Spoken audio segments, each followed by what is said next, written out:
പരിശുദ്ധ ദൈവമാതാവിൻ്റെ ഈ അൾത്താരയിൽ വന്ന് സാക്ഷ്യം പറയാനായിട്ട് ഞങ്ങൾക്കൊരു അവസരം ഒരുക്കി തന്നതിന് നന്ദി പറഞ്ഞുകൊണ്ട് തന്നെ തുടങ്ങട്ടെ. എൻ്റെ പേര് ഗ്രീഷ്മ, ദ ഹസ്ബൻഡ് ലിൻറ്റോ. എനിക്ക് ട്വിൻസാണ്. ഒരാളുടെ പേര് കെയ്റോൺ ആൻ്റണി, കെയ്റ അന്ന. ഞങ്ങൾ ഉടമ്പടി എടുത്തത് 31/10/2024 ഞാനിവിടെ ഉടമ്പടി എടുക്കാനുണ്ടായ സാഹചര്യം എന്ന് പറയുന്നത്, എൻ്റെ മകന് ആൺകുട്ടിക്ക് ഒരു ലുക്കീമിയ ബ്ലഡ് ക്യാൻസർ ആയിരുന്നു.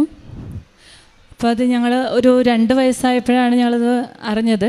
2 വയസ്സായപ്പോൾ അറിഞ്ഞപ്പോൾ അത് വളരെ ഒരു വല്ലാത്ത സിറ്റുവേഷനിലാണ്. അതൊരു വളരെ സീരിയസ് ആയിട്ടൊരു സമയത്ത് തന്നെയാണ് ഞങ്ങളിത് അറിഞ്ഞത്. അപ്പോൾ അറിഞ്ഞ സമയത്ത് ഞങ്ങൾക്ക് ട്രീറ്റ്മെൻറ്റ്, ഞങ്ങൾ ആസ്റ്റർ മെഡ് സിറ്റിയിലായിരുന്നു ഞങ്ങളുടെ ട്രീറ്റ്മെൻറ്റ്. ഞങ്ങളൊരു 2 വർഷത്തോളം ഏകദേശം കീമോയും അതുപോലെ തന്നെ അതിൻ്റെ ഓരോ ബ്ലഡ് ട്രാൻസ്ഫ്യൂഷനും കാര്യങ്ങളൊക്കെ ആയിട്ട്, പ്ലേറ്റ്ലെറ്റ് ട്രാൻസ്ഫ്യൂഷൻ എല്ലാം ആയിട്ട് ഞങ്ങൾ ട്രീറ്റ്മെൻറ്റ് ഭാഗത്ത് 2 വർഷത്തോളം തന്നെ ഞങ്ങളുടെ ട്രീറ്റ്മെൻ്റ് ആയിരുന്നു. അതിൽ മിക്കവാറും ദിവസങ്ങളിലും ഹോസ്പിറ്റലിൽ തന്നെയായിരുന്നു ഞങ്ങൾ അഡ്മിറ്റായിരുന്നു. അപ്പോൾ ഞങ്ങൾ ആ സമയത്ത് വളരെയധികം ബുദ്ധിമുട്ടി. ഞങ്ങൾ 2 പേരും വർക്ക് ചെയ്യുകയാണ്. എറണാകുളത്താണ് ഞങ്ങൾ വർക്ക് ചെയ്യുന്നത്. 2 പേരും മാർക്കറ്റിംഗ് ഫീൽഡൊക്കെയാണ് വർക്ക് ചെയ്യുന്നത്. അപ്പോൾ നമുക്ക് ഒരുപാട് അറിയാമല്ലോ, മാർക്കറ്റിംഗ് ഫീൽഡാകുമ്പം ലീവ് കിട്ടാനുള്ള ബുദ്ധിമുട്ടുകൾ, പിന്നെ അതുപോലെ പല അങ്ങനത്തെ ഒഫീഷ്യലായിട്ടുള്ള പ്രശ്നങ്ങളും പല കാര്യങ്ങളൊക്കെ ഉണ്ടായിരുന്നു. എങ്കിൽ പോലും ഞങ്ങളെല്ലാം അവൻ്റെ കാര്യങ്ങൾക്ക് വേണ്ടിയിട്ട് ഞങ്ങൾ മാറ്റിവെച്ച് അവന് വേണ്ടിയിട്ട് ഞങ്ങൾ ഹോസ്പിറ്റലിൽ തന്നെ നിന്ന് കാര്യങ്ങളെല്ലാം ചെയ്തിട്ടും ഞങ്ങൾക്കതിനൊരു ട്രീറ്റ്മെൻ്റ് എല്ലാം കഴിഞ്ഞു. എങ്കിൽ പോലും അവൻ്റെ ഒരു അസുഖം പൂർണ്ണമായിട്ട് മാറുന്നുണ്ടായിരുന്നില്ല. അപ്പോൾ ഞങ്ങൾ ഒരുപാട് പ്രാർത്ഥിക്കുന്നുണ്ട്, ജപമാല ചൊല്ലുന്നുണ്ട്, അല്ലാതെ പ്രാർത്ഥിക്കുന്നുണ്ട്.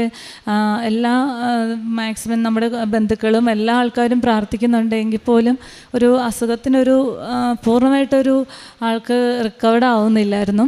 അപ്പോൾ ഞങ്ങളങ്ങനെ വന്നു കഴിഞ്ഞപ്പോഴത്തേക്കും എൻ്റെ അമ്മച്ചി പറയുമായിരുന്നു, ഇടയ്ക്കിടയ്ക്ക് പറയുമായിരുന്നു, നീ പോയി കൃപാസനത്തിൽ പോയി ഉടമ്പടി എടുക്കുമെന്ന് പറയുമായിരുന്നു. അതുപോലെ എൻ്റെ ഒരു ഫ്രണ്ട് എപ്പോഴും പറയുമായിരുന്നു, അവളിവിടെ വന്ന് ഉടമ്പടി എടുത്തിട്ടുള്ള ആളാണ്. അപ്പോൾ 5ാമത്തെ തവണയും മറ്റോ പുതുക്കിയ ആളാണ്. 5ാമത്തെ തവണയാണ് അവൾ പുതുക്കുന്നത്. അപ്പോൾ അവളിനോട് പ്രത്യേകം പറയുമായിരുന്നു, ഇടയ്ക്കിടെ പറയുന്നു, ഈ ഉടമ്പടി എടുക്കുക, നിൻ്റെ കാര്യങ്ങളെല്ലാം ശരിയാവുമെന്ന് പറയാം. അങ്ങനെ ഞാൻ ഇവിടെ വന്ന് ഉടമ്പടി എടുത്തു. ഉടമ്പടി എടുത്തൊരു 2 ദിവസം അവൻ ശരിക്കും ഈ കീമോ എല്ലാം കഴിഞ്ഞതിന് ശേഷം അവൻ ശരിക്കും ഹൈപ്പർ ആക്റ്റീവായിരുന്നു. അതുപോലെ തന്നെ എല്ലാ ദിവസവും പനി, ഒരു 2 ദിവസം കൂടുമ്പോൾ വീണ്ടും പനി. ഇമ്മ്യൂണിറ്റി പവർ ഒന്നും ഇല്ലാത്തതിനാൽ 2 ദിവസം കൂടുമ്പോൾ പനി വരും, ജലദോഷം വരും, പിന്നെ വീണ്ടും ഹോസ്പിറ്റലിലാവും. നമ്മൾ ഇടുക്കിയിലാണ് കുട്ടികൾ, എൻ്റെ പേരൻസിൻ്റെ ഒപ്പമാണ് നിൽക്കുന്നത്. അപ്പോൾ അവിടെ നിന്നിട്ട് ഞങ്ങളിവിടെ എറണാകുളത്ത് ജോലി ചെയ്യുന്നു. അപ്പോൾ ഇവർക്ക് ഈ പ്രശ്നം, അതായത് ഇവന് ഈ പനി വരുമ്പോഴത്തേക്ക് ഞങ്ങൾ വീണ്ടും ലീവ് എടുത്തിട്ട് അങ്ങോട്ട് ചെല്ലുന്ന കഴിയുമ്പോൾ അവിടെ ഹോസ്പിറ്റലിൽ കാണിച്ചാലും പിറ്റേ ദിവസം തന്നെ വേഗം അവർ ആസ്റ്ററിലേക്ക് തന്നെ വീണ്ടും വിടും. അങ്ങനെ അത് കഴിഞ്ഞ് മാറിപ്പോകും. പിന്നെ വീണ്ടും ഒരു 4-5 ദിവസം കഴിയുമ്പോൾ വീണ്ടും ഇങ്ങനെ തന്നെ പനി വരും. അങ്ങനെ ഒരു മാറ്റവും ഇല്ല. അങ്ങനെയാണ് ഞങ്ങൾ ഹോസ്പിറ്റലിൽ ഒരു ദിവസം ഞാനിങ്ങനെ ഹോസ്പിറ്റലിൽ അസുഖത്തിൻ്റെ ഇതായിട്ട് തന്നെ ഹോസ്പിറ്റലിൽ അഡ്മിറ്റായ സമയത്ത് ഒരു നേഴ്സിൻ്റെ അടുത്ത് വന്നു. ആ നേഴ്സിൻ്റെ അടുത്ത് വന്നിട്ടൊരു കൃപാസനം പത്രവും, ഞാൻ ആ സമയത്ത് ഈ കൃപാസനത്തെക്കുറിച്ച് അറിയാമെങ്കിലും ഞാൻ അത്ര കാര്യമായിട്ടൊന്നും പ്രാർത്ഥിച്ചിട്ടൊന്നുമില്ല. പക്ഷേ ഞാനൊരു യൂട്യൂബിൽ അച്ഛൻ്റെ വീഡിയോ കണ്ടുകൊണ്ട്, ഉടമ്പടി ധ്യാനം കണ്ടുകൊണ്ടിരുന്ന സമയത്ത് ഒരു സിസ്റ്റർ, ഞാനവിടെ 2-3 വർഷം ഹോസ്പിറ്റലിൽ ഉണ്ടായിരുന്നെങ്കിൽ പോലും ഞാൻ ആ സിസ്റ്ററിനെ ഇന്ന് വരെ കണ്ടിട്ടില്ല. ഭയങ്കര ഭംഗിയുള്ള, നല്ലൊരു വെളുത്തിട്ട് വളരെ ഒരു ക്യൂട്ടായിട്ടുള്ള ഒരു ഭയങ്കര ബ്രൈറ്റ് ആയിട്ടുള്ള ഒരു സിസ്റ്റർ എൻ്റെ അടുത്ത് വന്നു. ആ സിസ്റ്റർ എൻ്റെ അടുത്ത് വന്നിട്ട് എനിക്ക് ഉടമ്പടിയുടെ ഉപ്പും അതുപോലെ ഒരു കൃപാസനം പത്രവും തന്നിട്ട് എൻ്റെ അടുത്തെന്ന് എന്നോട് പറഞ്ഞു, ഉറപ്പായിട്ടും പോയി ഉടമ്പടി എടുക്കണം, ഉടമ്പടി എടുത്തു കഴിഞ്ഞാൽ എല്ലാം മാറും, ഇനി ഇങ്ങനെ എപ്പോഴും ഇങ്ങോട്ട് വരേണ്ടി വരില്ല എന്ന് പറഞ്ഞു. അപ്പോൾ ഞാൻ അതുപോലെ തന്നെ ഉറപ്പായിട്ടും ചെയ്യാമെന്ന് പറഞ്ഞ് ഞങ്ങൾ അവിടുന്ന് ഡിസ്ചാർജ് കിട്ടിയതിന് ശേഷം ഞാനിവിടെ വന്ന് ഉടമ്പടി എടുക്കുമായിരുന്നു. ഉടമ്പടി എടുത്തു കഴിഞ്ഞപ്പോഴത്തേക്കും ഒരു 3 ദിവസം തന്നെ കഴിഞ്ഞപ്പോഴത്തേക്കും തന്നെ ആൾക്ക് നല്ല മാറ്റമായി. അവന് പെട്ടെന്ന് ഒരു ജലദോഷം, അതുപോലെ തന്നെ പനി, ഇതൊക്കെ അവനിൽ നിന്ന് മാറി. അതുപോലെ എപ്പോഴും കരച്ചിലും, നിലത്ത് നിൽക്കില്ല. അവന് ഹെൽത്തൊക്കെ വളരെ ഡൗൺ ആയിരുന്നു. ഈ കീമോയുടെ സൈഡ് എഫക്റ്റ് മൂലം പല്ലൊക്കെ പോയി, അങ്ങനെ പല പ്രശ്നങ്ങൾ അവനുണ്ട്. പക്ഷേ എന്നാലും എല്ലാത്തിലും അവന് ഒരുപാട് ഹെൽത്തി ആയി, അവൻ കുറേ മാറ്റം വന്നു. അങ്ങനെ ആരോഗ്യം വന്നു. അതുപോലെ അവനെ LKGയിൽ നമുക്ക് വിടാനായിട്ട് പറ്റുമെന്നൊന്നും വിചാരിച്ചിരുന്നില്ല. അവന് ഞങ്ങൾക്ക് സ്കൂളിലൊക്കെ പോയിട്ട് നല്ല ആരോഗ്യമായിട്ട് ആൾക്കൊരു കുഴപ്പവും ഇല്ലാതെ തന്നെ സ്കൂളിൽ അതിന് മുമ്പ് ചേർത്തിരുന്നു. എങ്കിൽ പോലും മിക്കവാറും ദിവസങ്ങളിലൊക്കെ ലീവായിരുന്നു. പക്ഷേ നമുക്ക് ഈ ഉടമ്പടി എടുത്തതിന് ശേഷം അവന് ഒരു കുഴപ്പവും ഇല്ലാതെ തന്നെ നമുക്ക് അവിടെ കണ്ടിന്യൂ ചെയ്ത് പോകാൻ പറ്റി. ഇപ്പോൾ 2ാമത് ഞാൻ ജസ്റ്റ് പുതുക്കിയിട്ട് ഇപ്പോൾ 2 മാസമായിട്ടുള്ളൂ. പിന്നെ അതുപോലെ തന്നെ എനിക്ക് വേറെ ഒരു സാക്ഷ്യം കൂടെ പറയാനുണ്ട്.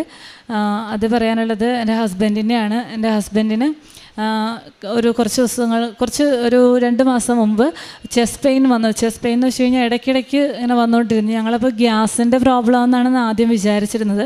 പക്ഷേ എന്ത് ചെയ്താലും അത് മാറുന്നുണ്ടായിരുന്നില്ല. അപ്പോൾ ഞങ്ങളത് കുറച്ച് കൂടി വന്നപ്പോഴത്തേക്ക് ഞങ്ങൾ അവിടെ തന്നെ എറണാകുളത്ത് തന്നെ നല്ലൊരു ഹോസ്പിറ്റലിൽ ചെന്നു.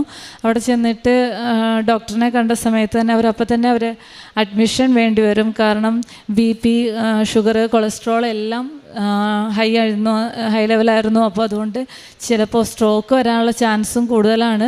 അപ്പോൾ അതുകൊണ്ട് എന്തായാലും ഇപ്പോൾ തന്നെ അഡ്മിറ്റ് ആവണം എന്ന് പറഞ്ഞു.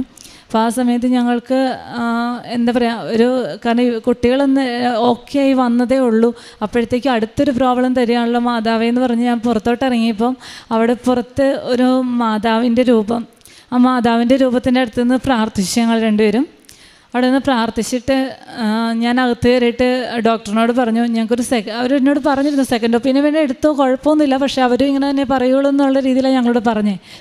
അപ്പം ഞങ്ങൾ അവിടെ ചെന്നിട്ട് ഞങ്ങൾ പറഞ്ഞു സെക്കൻഡ് ഒപ്പീനിയനോട് എടുത്തിട്ട് തന്നെ വരാം എന്ന് പറഞ്ഞിട്ട് ഞങ്ങൾ അവിടെ നിന്ന് പുറത്തിറങ്ങിയിട്ട് വീണ്ടും ഞങ്ങൾ അവിടെ നിന്ന് ഉടമ്പടി ഉപ്പ് ഉണ്ടായിരുന്നു ഞങ്ങളുടെ കയ്യിൽ. ഉടമ്പടി ഉപ്പ് കഴിച്ച് അതുപോലെ ഉടമ്പടി കാശുരൂപവുമായിട്ട് വേറെ ഹോസ്പിറ്റലിൽ ആസ്റ്റർ മെഡിസിറ്റിയിലൂടെ തന്നെയാണ് വീണ്ടും പോയത്.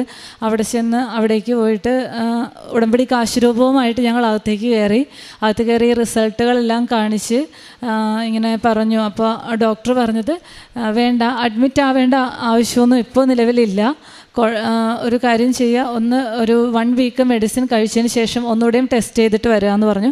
അങ്ങനെ അതുപോലെ തന്നെ 1 വീക്ക് കഴിഞ്ഞ് ടെസ്റ്റ് ചെയ്തിട്ട് വന്ന സമയത്ത് ആൾക്ക് വളരെ വ്യത്യാസമുണ്ടായിരുന്നു. അങ്ങനെ വ്യത്യാസം വന്നിട്ട് പിന്നെ ഞങ്ങളിപ്പം മരുന്ന് കണ്ടിന്യൂ ചെയ്ത് പോകുന്നുണ്ട്. എല്ലാ ചെസ്റ്റ് പെയിനൊന്നും പിന്നെ ഇതുവരെ ഉണ്ടായിട്ടില്ല.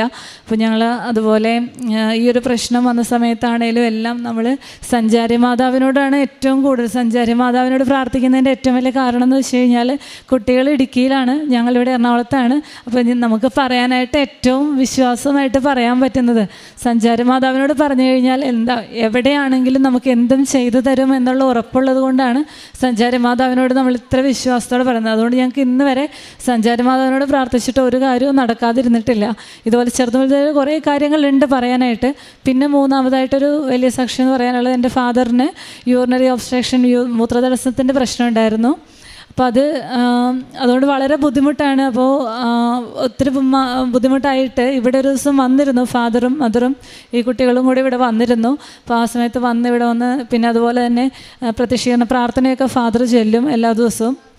അതിൻ്റെ ഫലമായിട്ട് വളരെയധികം മാറ്റം, പൂർണ്ണമായിട്ടും മാറിയിട്ടില്ല എങ്കിലും വളരെയധികം മാറ്റം വന്നിട്ടുണ്ട്. ആദ്യം ഒരു സർജറി ചെയ്യണമെന്നാണ് ഡോക്ടർ പറഞ്ഞിരുന്നത്. പക്ഷേ അത് സർജറി ചെയ്യണ്ട എന്ന് പറഞ്ഞുകൊണ്ട് തന്നെ അതിന് ഒരു വളരെയധികം മാറ്റം വന്നിട്ടുണ്ട്. ഈ 3 സാക്ഷ്യമാണ് എൻ്റെ ഏറ്റവും വലിയ സാക്ഷ്യം. പിന്നെ ഞങ്ങളുടെ ഫിനാൻഷ്യലി ഞങ്ങൾക്ക് കുറച്ച് കാരണം ഹോസ്പിറ്റലായിട്ടൊരു 2-3 വർഷം ഹോസ്പിറ്റലിൽ നിന്നതിൻ്റെ ഭാഗമായിട്ട് നല്ലൊരു ഫിനാൻഷ്യൽ ക്രൈസിസൊക്കെ നമുക്ക് വന്നിരുന്നു. അതൊക്കെ വളരെ കൂളായിട്ട് തന്നെ എല്ലാം ക്ലിയർ ചെയ്യാനായിട്ട് പറ്റി. പിന്നെ ഇപ്പോൾ ഒരു അസുഖവും എല്ലാ ദിവസവും ഒരു ദിവസം പോലും മുടങ്ങാതെ സ്കൂളിൽ പോകാനായിട്ടാണെങ്കിലും അല്ലെങ്കിൽ എല്ലാ കാര്യങ്ങളും സാധാ കുട്ടികളെ പോലെ തന്നെ എല്ലാ കാര്യങ്ങളും ചെയ്യാനായിട്ട് അവന് സാധിക്കുന്നുണ്ട്. ഇതാണ് എൻ്റെ 3 സാക്ഷ്യങ്ങൾ.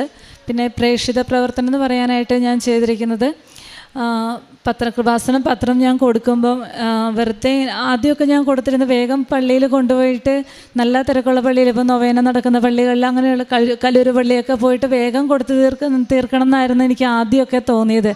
കാരണം എനിക്കൊരു ചമ്മൽ പോലെയൊക്കെ ഉണ്ടായിരുന്നു ആദ്യം കൊടുത്ത സമയത്ത്. പക്ഷേ അങ്ങനെ ചെയ്യുന്നത് കൊണ്ട് നമുക്കതിൽ കാര്യമില്ല, കാരണം അവർക്ക് തന്നെ ഒരുപാട് പത്രം കിട്ടിയിട്ടുണ്ടാവും. അപ്പോൾ അതങ്ങനെ ചെയ്യരുത് എന്ന് മനസ്സിലാക്കിക്കൊണ്ട് തന്നെ ഞാൻ അല്ലാതെ ഫ്രീ ആയിട്ടിരിക്കുന്ന ആൾക്കാരുടെ അല്ലെങ്കിൽ റോഡിലൂടെ പോകുന്ന ആൾക്കാരുടെ കയ്യിൽ കൊടുത്തിട്ട് അതായത് അവരോട് സംസാരിച്ചിട്ട് അവർക്ക് നമ്മുടെ സാക്ഷ്യങ്ങൾ പറഞ്ഞു തന്നെ നമുക്ക് കിട്ടിയ അനുഗ്രഹങ്ങൾ പറഞ്ഞുകൊണ്ടാണ് അവർക്ക് ഞാനിപ്പോൾ കൊടുക്കാനായിട്ട് എല്ലാവർക്കും അങ്ങനെയാണ് കൊടുക്കുന്നത്.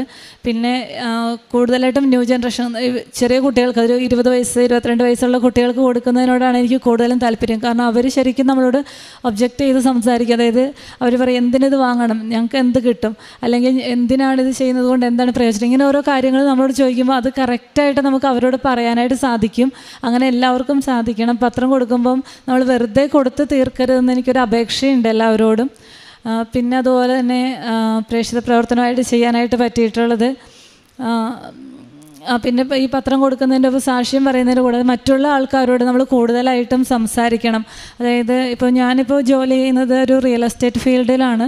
അപ്പോൾ എൻ്റെ ക്ലയൻസിനോട് ഞാൻ ഇങ്ങനെ പോകുന്ന സമയത്ത്, അവരെ മീറ്റ് ചെയ്യുന്ന സമയത്ത് ഞാൻ അവരോട് കൂടുതലായിട്ടും എനിക്ക് കിട്ടിയ അനുഗ്രഹങ്ങൾ ഞാൻ പറഞ്ഞിട്ട് അവരെയും ഞാൻ മാക്സിമം കൃപാസന മാതാവിൻ്റെ അടുത്തേക്ക് എത്തിക്കാനായിട്ട് ഞാൻ ശ്രമിക്കുന്നുണ്ട്.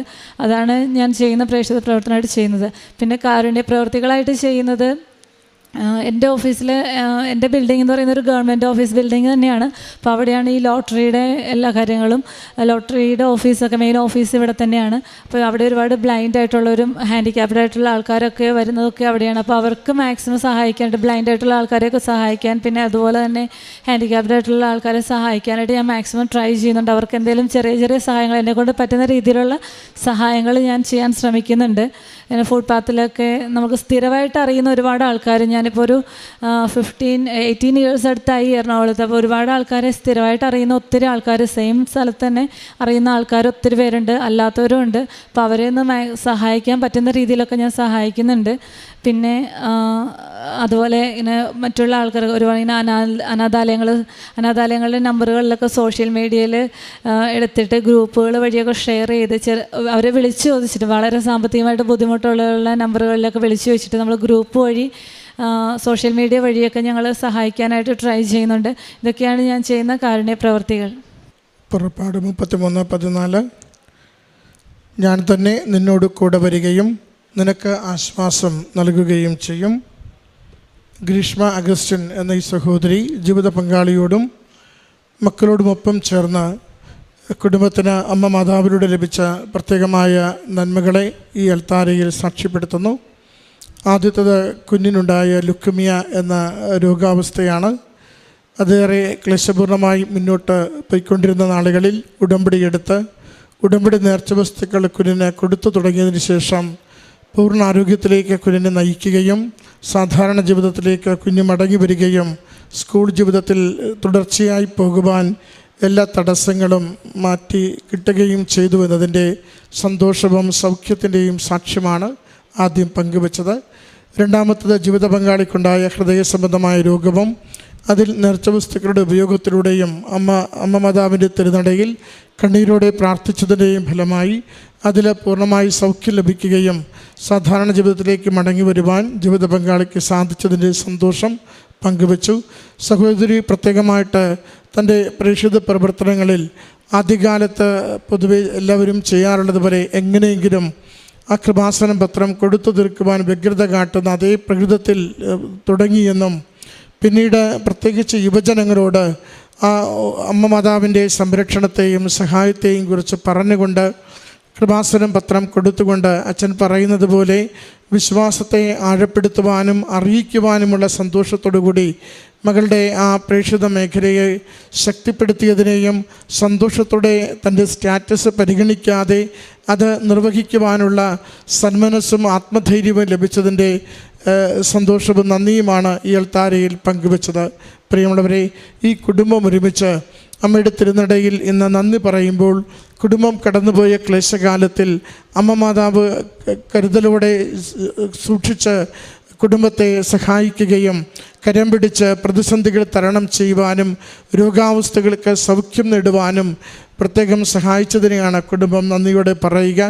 ഇന്ന് ഈ മക്കൾ ഈ അൾത്താരയിൽ ചുരുങ്ങിയ വാക്കുകളിൽ ഇത് അവതരിപ്പിക്കുമ്പോൾ ഇവർ കടന്നുപോയ ജീവിതത്തിൻ്റെ ആദിയും വ്യാധിയും ഇവർ അനുഭവിച്ച വലിയ ആത്മസംഘർഷങ്ങളിലും എത്ര കണ്ട് മാതാവ് കൂടെ ഉണ്ടായിരുന്നു, മാതാവ് എങ്ങനെ ആ പ്രതിസന്ധിയുടെ നിമിഷങ്ങളിൽ നിരാശപ്പെടാതെ പ്രത്യാശയോടെ അമ്മയിൽ ആശ്രയിച്ചാൽ അമ്മ സഹായിക്കുമെന്ന ബോധ്യത്തോടു കൂടി ആ ക്ലേശകാലത്തെ തരണം ചെയ്യുവാൻ ഇവരെ അനുഗ്രഹിച്ചുവെന്ന വാക്കുകളിലൂടെ സാക്ഷ്യപ്പെടുത്തുന്നു. ഈ കുടുംബത്തിന് ലഭിച്ച ഈ അനുഗ്രഹത്തിന് അമ്മ മാതാവിനും തിരുക്കുമാരനും നന്ദി പറഞ്ഞുകൊണ്ട് കരങ്ങളടിച്ച് ഈ സാക്ഷ്യം സമർപ്പിക്കാം. അത്യപൂർവ ദൈവാനുഭവങ്ങൾ ഇനി നിങ്ങൾക്കും സ്വന്തം. ഈ യൂട്യൂബ് ചാനൽ ഇതുവരെ സബ്സ്ക്രൈബ് ചെയ്തിട്ടില്ലെങ്കിൽ ഇപ്പോൾ തന്നെ സബ്സ്ക്രൈബ് ചെയ്യുക. ഈ വീഡിയോ ഇപ്പോൾ തന്നെ നിങ്ങളുടെ സുഹൃത്തുക്കൾക്ക് ഷെയർ ചെയ്തുകൊണ്ട് കർത്താവിൻ്റെ പ്രേക്ഷിതരാകുക.